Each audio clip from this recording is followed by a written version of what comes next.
And hello again from Fox News in Washington. It's been an ugly week on the trail as Donald Trump and Hillary Clinton accused each other of racism. Meanwhile, Trump is under fire for a possible shift on immigration, and Clinton faces new allegations about her private emails and the Clinton Foundation. And we still have 72 days till the election. Joining me now is Trump's new campaign manager, Kellyanne Conway. Kellyanne, let's start with Hillary Clinton's emails, almost 15,000 of them that the FBI has uncovered from her private server or from other accounts and handed over to the State Department. The scandal over her private server and the Clinton Foundation has been going on for a year now, more than a year. What makes you think that there is a game changer in this new batch? Well, Chris, first, thanks for having me, giving the campaign a platform this morning. Hillary Clinton achieved something this week that even I am impressed with. She made her trust problem even worse. And the new Quinnipiac poll out this week shows that 66% of Americans say that she is dishonest, 29% think she's honest. Those numbers have actually gotten worse since she announced her campaign over a year ago. And she's earned that dishonesty and that untrustworthiness because of the ever-growing scandalabra, the incidents that you just laid out, that even though she said she had turned over all the emails to the FBI as part of their investigation, it turns out she has not. And what Director Comey said last month, about her being reckless and careless, about things that she had said not turning out not to be true, the number of devices, the classified information, we see that there's still more happening. And what is really amazing to me, as put forth by ABC News last night in a report, laid out by the Associated Press this week, Chris, these aren't right-wing websites. This is the Associated Press and ABC showing Americans the revolving door between the State Department and the Clinton Foundation, and Americans have a right to be concerned. This is our State Department. This is our public entity. We don't want a straight line between the Clinton bank account, the State Department, the Clinton Foundation, and it shows Americans how she may do business if she were elected in the White House. All right, you've got your own issues with the Trump campaign. This week began with Donald Trump, appearing to back away from his pledge during the primaries that he was going to deport all 11 million illegals who are in this country. But by the end of the week, he seemed to be backing away from backing away. Here he is. There certainly can be a softening because we're not looking to hurt people. We want people. We have some great people in this country. I don't think it's a softening. I think it's... But 11 million people are no longer going to be deported. I've had people say it's a hardening, actually. But also they still have to leave the country. But there is no path to legalization unless they leave the country and come back. Kellyanne, please clear this up for me. Is Donald Trump saying that if someone has come into this country illegally, so they broke the law, but they have broken no laws since then, been in the country for 10 years, 20 years without breaking any other laws, is he still going to deport them or is he going to let them stay? So what he has said is very consistent, Chris. Number one, and this is important, the signature piece of his legislation and his campaign has always been build the wall. That has not changed. Build the wall. No amnesty. No citizenship. No more sanctuary cities. You know, the face of our campaign are people like Michelle and Julie and Laura and Agnes, these angel moms who stood with Donald Trump in different forms just this week, Chris, talking about their grievous losses, the loss of their children, all of whom were murdered by illegal immigrants who should not have been there. That's also part of Donald Trump's plan. But those Kellyanne, who committed a crime, you're out of here. If I may respectfully, if he said in the campaign, and he said it on the debate stage, I was there as one of the moderators, I'm going to set up a deportation force and all 11 million people who have come into this country illegally have to go. Do they or don't they? And what he has said now is that he will look at that, but he wants to look, the softening is more approach than policy, Chris. In the clip that you just played, you heard the words that followed it, that we need to have a fair and humane way of addressing the fact that 11 million, or we don't even know the number, 11 million or so as it is estimated, illegal immigrants live among us. He wants to find a fair and humane way, and if you enforce the law and you deal with those agencies that already exist to enforce the law, then we'll see what we've got. I mean, nobody bothers to enforce the law. Washington always layers new laws on top of laws that don't work or aren't enforced to pretend to the American people that they're somehow being active on an issue. But I think it's important to look at the 5 or 6, 7 main tenets in his overall plan. I understand those, and I think you made them clear. I just want to be clear, though. What you seem to be saying is you're leaving the door open that President Trump would consider the possibility of giving people who have not committed more crimes to living in this country legally. What he has said is no legalization and no amnesty. He also said this week, Chris, that if you'll go back to your home country, and if you'd like to come back into the United States as an immigrant, you need to apply through the many different channels that allow people to apply for citizenship or entry into the United States legally. And so that's important. We all learned in kindergarten to stand in line to wait our turn. He is saying that as well. Now, the deportation force, I would like to address that. He hasn't mentioned that since last November or so, and I think in a few of the debates, as you point out. And then if you look at his convention speech last month, he's consistent on that now in terms of addressing these many different areas of a very complex issue. But I would really implore the viewers, Chris, and others, to look at the contrast between Donald Trump and Hillary Clinton on immigration. There are very few issues where they're more different. In fact, Hillary Clinton is to the left of Barack Obama on immigration. She has been critical of President Obama deporting what's close to 2 million or more in some estimates immigrants in this country. She said that she will use executive amnesty. She's for catch and release. She's for these sanctuary cities that harbor illegal immigrants. In the case of Kate Steinle, the man who murdered her right in front of her father over a year ago, Chris, he had been deported 5 times. Why is he here? So everybody needs to be everything needs to be examined and looked upon, but give Donald Trump credit for at least trying to address a complex issue and not pretending like Hillary Clinton does that we don't have these problems. All right, let's move on to another one. Donald Trump has also been reaching out to African Americans this week, asking, what do you have to lose after decades of Democratic neglect? Here he is. Poverty, rejection, horrible education, no housing, no homes, no ownership, crime at levels that nobody's seen. But Kellyanne, that totally misrepresents what blacks face in this country. Trump says black youth unemployment is 58%. It's actually 19%. 26% of blacks live in poverty. That's not good, but the vast majority do not. How can Trump address the problem when he doesn't seem to understand what it really is? So as I understand it, Chris, the 58% refers to the number of African-American youth who are not working. And but you're right. We're also taking our message to African-Americans who are concerned about other things like lending, like housing, like discrimination.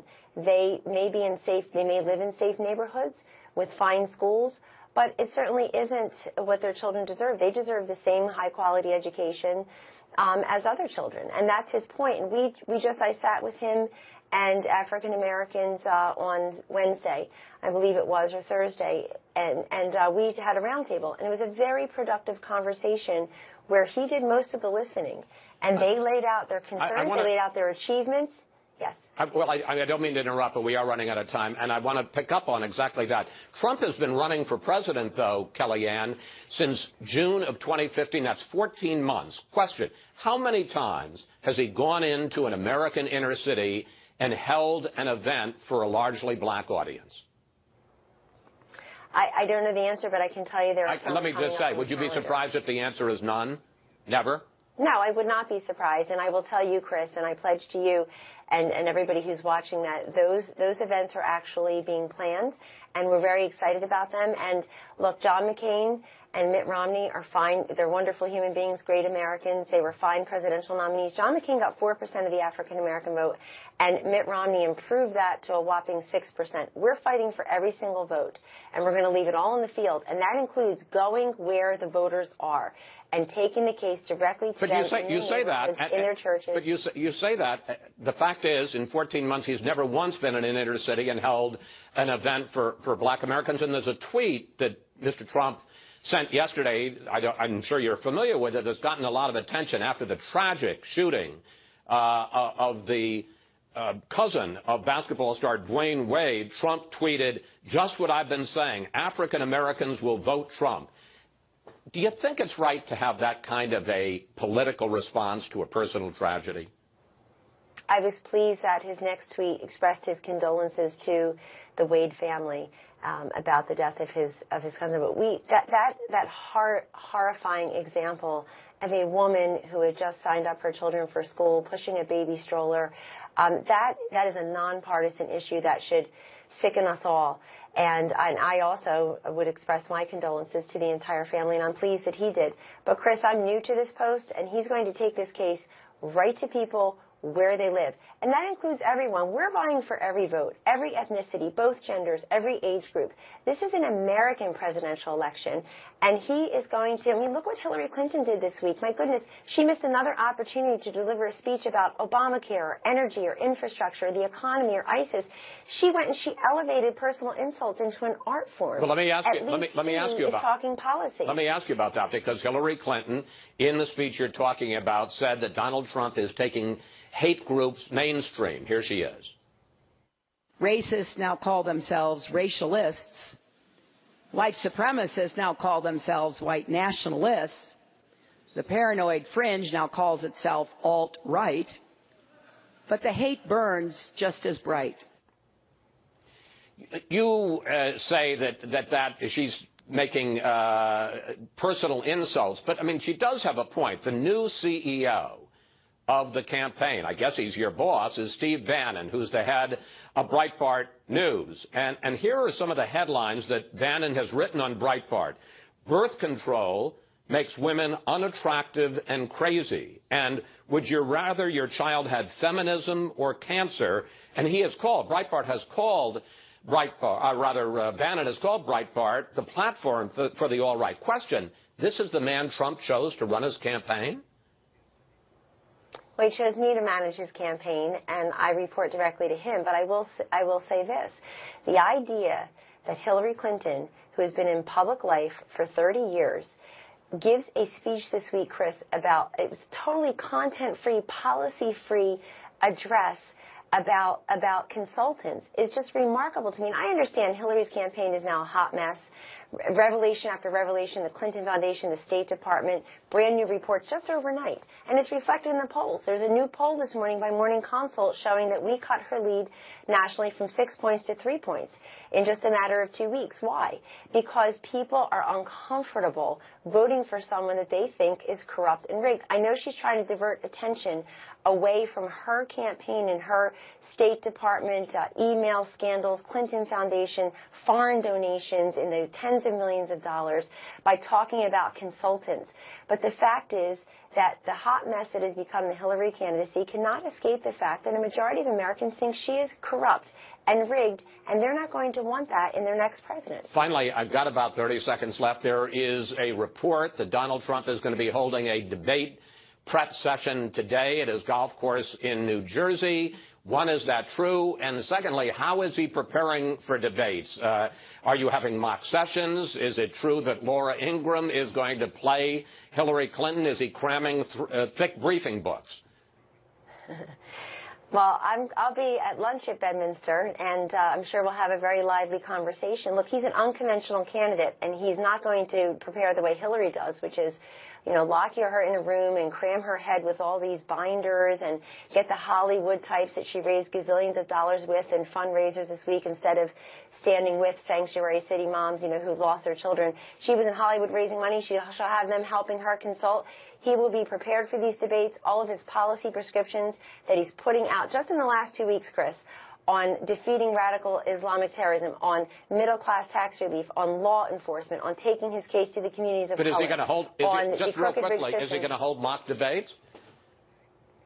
He may. But remember, he's an unconventional, and this idea of role-playing Hillary Clinton, Laura's a friend of all of ours, and we appreciate any insight and advice that she is willing to give in her very busy life. We take advice and we take counsel from many different people who have experience and mean to be helpful. But this, you know, the Donald Trump, the authentic Donald Trump who's been taking this case directly to the voters is the one that you will see on the debate stage with Hillary Clinton. And I think they're nervous over in Clinton camp because he is the unpredictable X factor. She is the scripted, statist, Hillary Clinton that, that basically needs to memorize lines. You saw these 2 interviews she gave by phone this week on cable stations. She obviously was reading something somebody gave her. I didn't think they went that well. The scarcity as a strategy that they use for Hillary Clinton, making sure that we don't see that much of her, that changes when she's forced to get to the debate stage. And so he will be preparing in a very different way. All right. We're going to leave it there. Kellyanne, thank you so much for coming on. Thanks for your time. Please come back. Thank you, Chris. Up next, the Clinton Foundation and private emails. They're not going away as campaign issues for Hillary Clinton. We'll bring in our Sunday group to discuss the latest revelations. Plus, what would you like to ask the panel? Will thousands of new emails create more problems for Clinton? Or has the political damage already been done? Just go to Facebook or Twitter at Fox News Sunday. We may use your question on the air.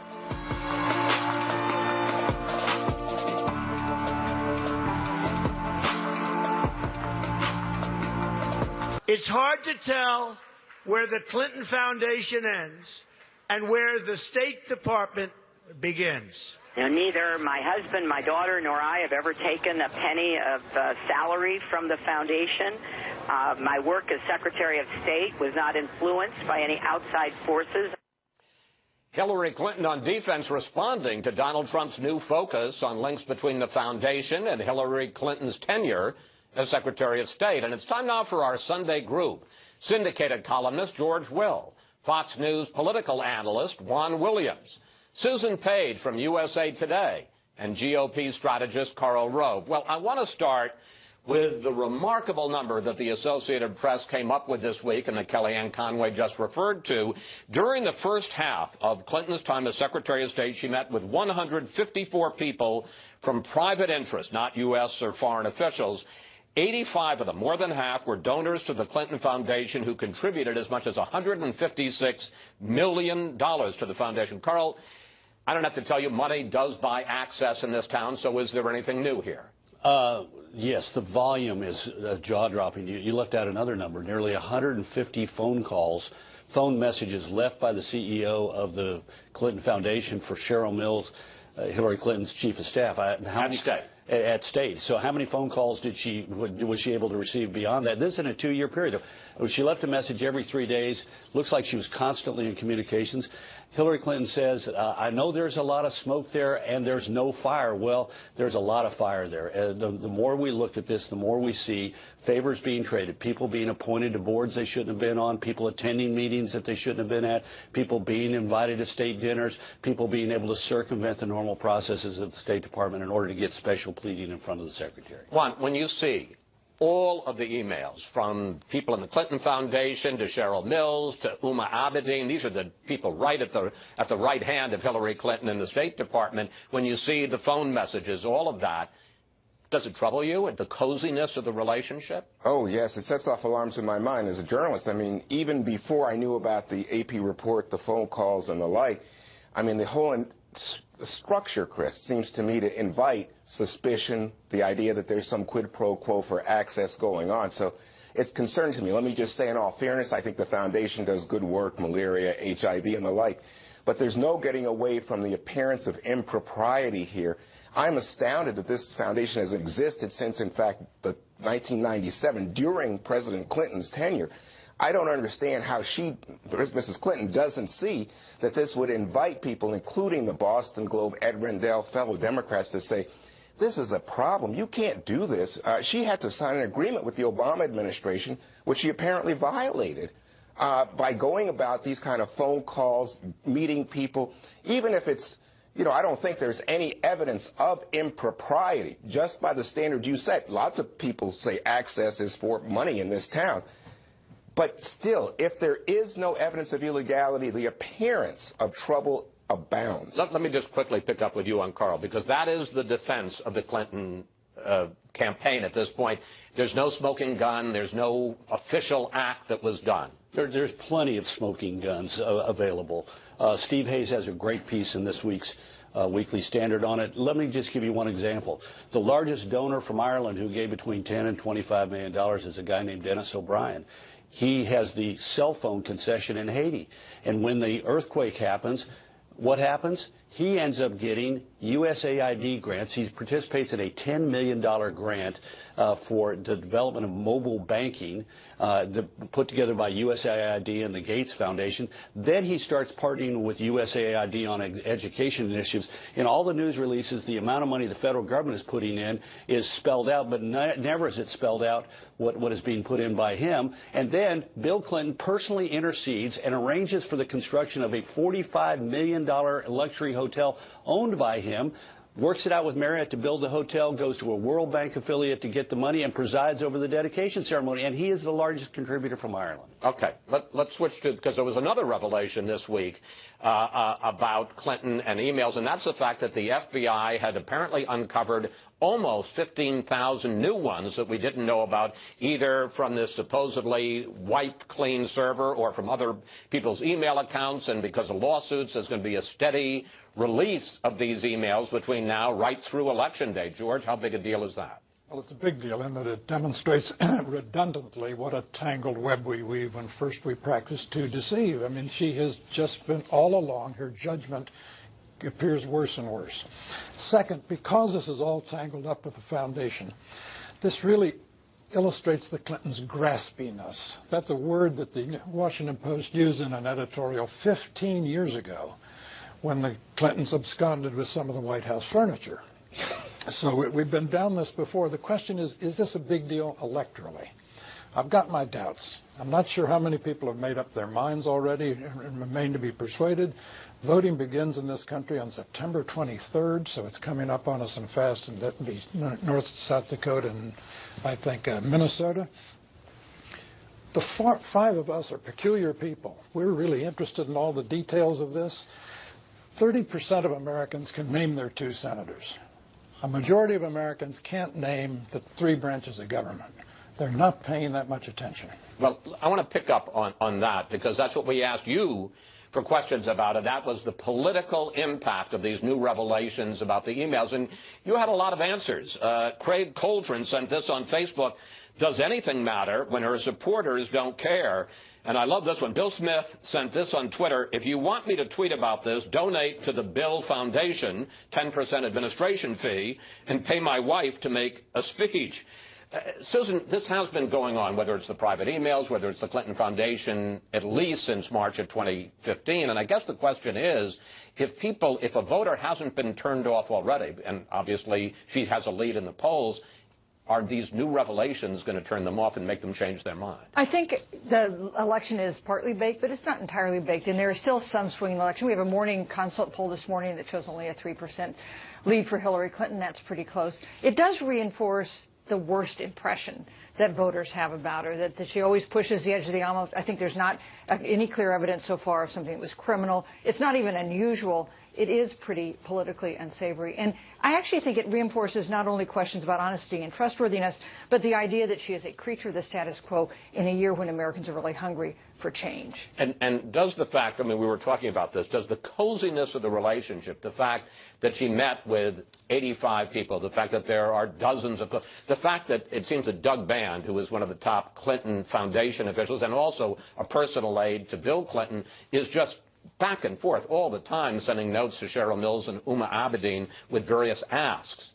Pretty cozy, pretty predictable. I mean, these were concerns that were raised at the point she was being confirmed as Secretary of State. And what is, I think, perhaps quite surprising is she didn't do more to address this way in which Washington works. You ask any elected official if they take a call from a big donor or are willing to meet with a big donor, and they'll say yes, but it is entirely, you could entirely have predicted that she would be in this place in this presidential election if she proceeded the way she did. All right, panel, we have to take a break here, but we'll see you a little later. Up next, the Libertarian Party's presidential nominee, Governor Gary Johnson, who's at almost 10% in the polls and says he's going to play a big role in November.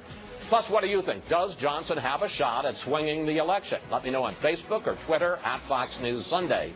And use the hashtag FNF 100 years. Well, he's the former Republican governor of New Mexico and now the Libertarian Party's presidential nominee, who says he has a path to victory in this election. Joining us now, Gary Johnson. Governor, welcome to Fox News Sunday. Chris, thanks.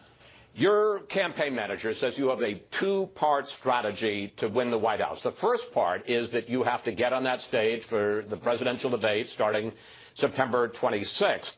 In the Real Clear Politics average of recent polls, you're at 8%. So you need to reach 15% to get on the stage. Would you agree that if you don't get into the debates, it's game over? Winning the election, yes, I would say game over, winning the election. But the Presidential Debate Commission has identified 5 polls. We're at 10% flat on those 5 polls, and that's an increase, really, of probably about 4% consensus over the last 6 or 7 weeks. So we're optimistic that we're going to actually get into the debates. We're spending money right now in many states. In 5 states right now, I'm at 16%. So I'm just really optimistic. Okay, so now you get in the debate stage, and now this brings us to phase 2. Which is, as I understand it, is to keep both Clinton and Trump from reaching the majority of 270 electoral votes to be elected president, throw the race into the House of Representatives where you say that you could win, and in that case, each state gets 1 vote, that you could win on a second ballot. How does that happen? Well, the object is to win outright, and it's not impossible that if we go into the presidential debates with the polarization of Clinton and Trump, that we might actually run the table on all this. And I'm talking about me and Bill Weld, 2 former Republican governors re-elected in heavily Democrat states. Bill Weld, former governor of Massachusetts. Yeah, I don't think there's any arguing that we did make differences in our state, being fiscally conservative, socially inclusive. I'll add to that we're really skeptical about intervening militarily to achieve regime change that I think has resulted in a less safe world. So I think that we represent about 60% of Americans with that philosophical belief. So let's get into that, because you say the key to your candidacy is if people sit down and compare you to Clinton and Trump on the issues, they're going to pick you. So let's do a lightning round. Quick questions, quick answers on a variety of issues. International trade. Free trade, supporting IPP. It's a good thing. Free trade, more jobs. TTP, the TPP. The Pacific Trade Deal. Yes. We're the only ones that support it. Immigration. Make it as easy as possible to come into this country and work. To be able to get a work visa. A work visa should entail a background check and a Social Security card. Don't build a wall across the border. These are hard-working individuals that are taking jobs that U.S. citizens don't want. What about the 11 million people, and that's just an arbitrary number, but the millions of people who are already in this country illegally? Complete misunderstanding of why they're here in the first place. The reason they're here in the first place is you cannot get a work visa to come into this country and work, and they're hardworking, cream of the crop when it comes to workers. So you or I in that same position where jobs exist in the United States that U.S. citizens don't want, you or I would be crossing illegally to take those jobs just like they are doing. You would give them amnesty? I would set up where they could come in the door, get a work visa as long as they've been law-abiding. With regard to citizenship, there needs to be a pathway to citizenship. Look, with regard to those that are in the country that are undocumented, they're not going to jump the line, but that's part of comprehensive immigration reform that Bill Weld and I think we can bring Democrats and Republicans to the table over. Look, Hillary or Clinton, isn't the polarization in Congress going to be greater than ever? Does anybody believe that anything is going to get better in Congress? Our pitch is the third alternative, which is a couple of libertarians in the middle, hiring a bipartisan administration, everybody libertarian-leaning, but I think you could make a case that that third scenario might work. I want to drill down on a couple of issues. You want to cut spending by 20%, you say. Which is balancing the federal budget. And you call for eliminating these departments, the IRS, Commerce, Education, the FDA, DEA, Drug Enforcement, and the National Security Agency. Actually, the ones that I'm citing, and by the way, all those are on your website. Well, not on my website. You might read that in some other website. But look, we're not getting elected dictator here or king. We're getting elected president, vice president. So but you don't think any of those agencies do any good? Well, in the case of education, in the case of commerce, and there are some vital functions in these agencies, but do they require an entire agency? I don't think so. But education, commerce, housing and urban development, Homeland Security. Why is Homeland Security an agency unto itself? Shouldn't it be a part of the FBI? Those are the ones that I am advocating out of the chute. Then there are taxes. You want to eliminate the federal income tax. You want to eliminate the federal corporate tax and replace them with a consumption tax, a national sales tax. Experts on both sides of the aisle say that this would be highly regressive, that rich folk are going to make out like bandits, and it's going to end up hitting the poor and the middle class. Well, of course, we're not getting elected dictator or king. Well, I know, but what you're saying there, Governor, is that we have don't take my. Let me just make. But you're saying when you say we're not going to be elected dictator, you're saying don't take my policies seriously because they won't get through. Take them very seriously, but count on certainty that we're going to always support taxes going lower. We're going to always support being in business being easier, rules and regulations not getting worse, getting better. That said, if I could wave a magic wand, I would eliminate income tax, corporate tax. I would replace it with one federal consumption tax. I put up the fair tax as a template for how you accomplish one federal consumption tax. You're right about a consumption tax being regressive. The way that the fair tax deals with that is it issues everyone a prebate check of $200 a month that allows everyone to pay the consumption tax up to the point of the poverty level. I maintain that if we had zero corporate tax, which you and I pay for, I maintain that that would create tens of millions of jobs and that it would also issue pink slips to 80% but Governor, of the result of that, Washington again, the experts say is, okay, even if you have the prebate, okay, now that helps the poor. But the rich are still going to make out because there's no tax on their income. There's no tax on their. Let me just finish. There's no tax on their savings. So now you're hitting the middle class. They're going to pay more. I'm going to argue that the more money you make, the more money you consume, the more tax you're going to pay. This is a proposal. The fair tax is a proposal that has been before Congress for about 10 years. Every year, 80 congressmen and women sign on to it. So it's been pretty well vetted out there. Okay. I want to switch to foreign policy. You say you are a non-interventionist. You say that the threat from radical Islam is, quote, overblown. You don't want boots on the ground. You say that airstrikes, either from planes or from drones, have, quote, unintended consequences. So the question is, what's your plan to stop ISIS?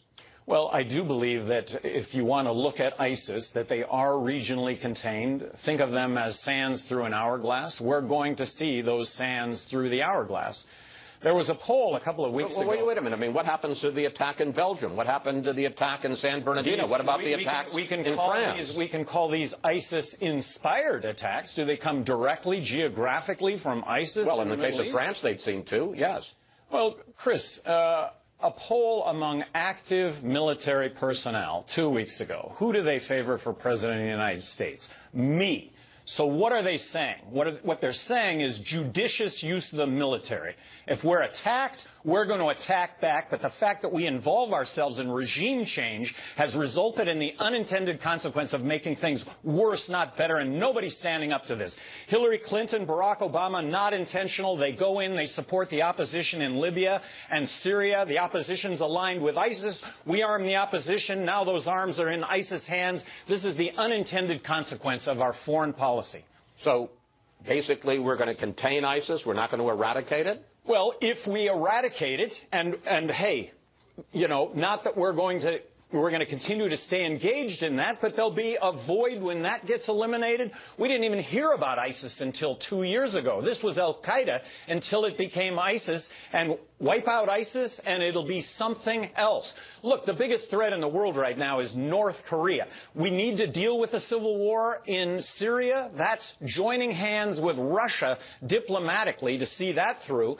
Biggest threat in the world, North Korea. We need to join hands with China to deal with that diplomatically. Got one more question for you. We've got less than a minute left. Until January, you were the CEO of something called Cannabis Sativa, which is, I guess I pronounced that correctly, it's a marijuana marketing company. Question, of all the things in the world you could be involved with, why sell pot? Well, in this case, marijuana products, which directly compete with legal prescription drugs on the medical front, don't kill anybody. Not one documented death, and yet these drugs marijuana, cannabis does compete, does provide that relief.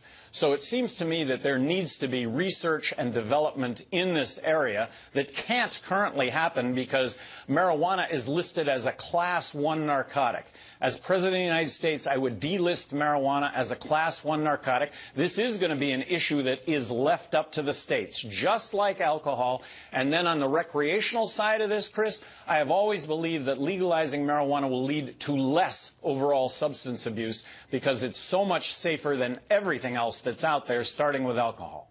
Governor Johnson, thank you. Chris, thank you. Thanks for coming in. You know how crazy this election cycle is. I might be the next president. You know that, right? Well, and I hope you'll give me your first interview in the White House. There we go. There we go. Safe travels in the campaign trail, sir. Thank you very much. Appreciate the opportunity to be here. Up next, we'll bring back our Sunday group to discuss Donald Trump's move to broaden his base and his changing rhetoric on deportation. Here for 15 or 20 years and throw them and the family out. It's so tough, Mr. Trump. I mean, I have it all the time. It's a very, very hard thing.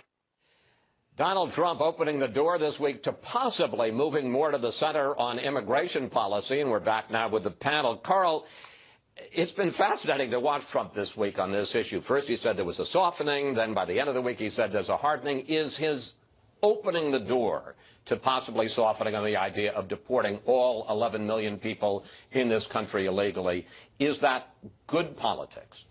Well, it's good general election politics, but also this is not the first time he did it. You know, there's continual confusion about where he is on this issue, but I remind you, last year he said, I'm going to build the wall.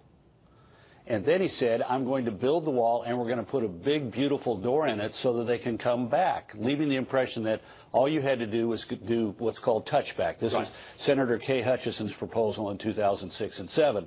You know, if you're here illegally, you got to go back and touch back. So this is not the first time he's brought this up. But look, we got confusion. Does he want to deport people or not? Does he want to have a touchback or not? And does he support some form of legal status for these individuals? My suggestion is that he is better off getting a position, clarifying it, and sticking with it. I would prefer, I think, for the general election that he, quote, soften, that is to say, return to his position last fall to say people who've been here for a long time, kept their nose clean, raised their families, paid their taxes, and are employed, they have some path to a legal status. They'll contrast it with Jeb Bush and say that sort of sounds like where Jeb Bush was, but frankly, that's where he sort of was last year and was again there temporarily this week. Susan, let me pick up on that with you because there are two aspects of this. One is the fact that he's been having this debate in public, and you had the Hannity town hall, you had the interview with Anderson Cooper. He has seemed it's been a moving target. Is that the right way to handle this, or as Carl suggested, he just come up with a position and stick to it? And is this about actually trying to win Hispanic votes, or is this about trying to get that white, Republican, moderate, suburban woman who is worried that he's a racist? Yeah, 72 days before the election, he is debating with himself about his stance on the signature issue that launched his campaign. I think that's quite extraordinary. It raises concerns among his core supporters who are worried he's moving away from the hard line that was appealing to them initially. And I think it's less than persuasive to the voters he's reaching out to. I spent yesterday in the Philadelphia suburbs talking to white suburban reporters who are very much in flux in this election, and they are quite concerned about whether Donald Trump is intolerant, and they are unpersuaded by this public debate that's been going on for a week or so. So he's getting the worst of both worlds. That's right. He's not persuading the people in the middle that he needs to get back, and it seems to me he is raising concerns among people on the right who think that a hard line on immigration is the most powerful position he has taken, the one that got them to support him in the first place. Then we had Trump reaching out to African-American voters, asking them, what do you have to lose after decades of Democratic neglect? And then he said this. Hillary Clinton is a bigot who sees people of color only as votes, not as human beings worthy of a better future. Juan, we had this remarkable moment in my interview with Kellyanne Conway where I presented to her the fact that Donald Trump, and he's been 14 months into this campaign, has not held a single event in an American inner city devoted to a largely African-American community. The campaign is talking about now they're going to start going into the inner city. Dr. Ben Carson is going to be his escort, if you will, into those parts of America. How's that going to play? I don't think it has any chance. But again, to come back to something Susan said, this is not about the black community. I don't think it's about the Latino community. I think it's about trying to consolidate the Republican base, especially college-educated white Republicans, and specifically women, who don't want to be associated with a racially charged campaign. I mean, when you look at the numbers, this week I saw numbers say 35% of all Americans think Trump is a racist. 56% think that he's biased against minorities and women. And if you go into the Republicans, it's something like 20% of Republican men think Trump is a biased person, and a quarter of Republican women. That's a problem. So right now, Chris, he's getting about 1% in the latest Fox poll, 1% support among black voters. He's down 46% among Latino voters. So there's almost no chance that he's going to make substantial inroads in that vote. Then there was Hillary Clinton's attack on Trump this week, saying that he is taking making mainstream hate movements like the alt-right white nationalist movement. Her campaign even ran a 20 million people in this country, and a few of them are lunatics or vicious, and the alt-right is probably both, largely. But that doesn't mean they're taking over one of our great parties. They're attaching themselves as a barnacle to a ship, and they're not defining the ship. We've seen this movie before. In 1964, the John Birch Society had about 100,000 members, and it was used to tar the Goldwater campaign. The Birch Society was run by a man named Welch, who said that Dwight Eisenhower was an agent of the communist conspiracy. It's not fair to define Donald Trump by David Duke of the Ku Klux Klan any more than it would be fair to define Hillary Clinton by some of her supporters who I guarantee you believe the United States connived at 9/11.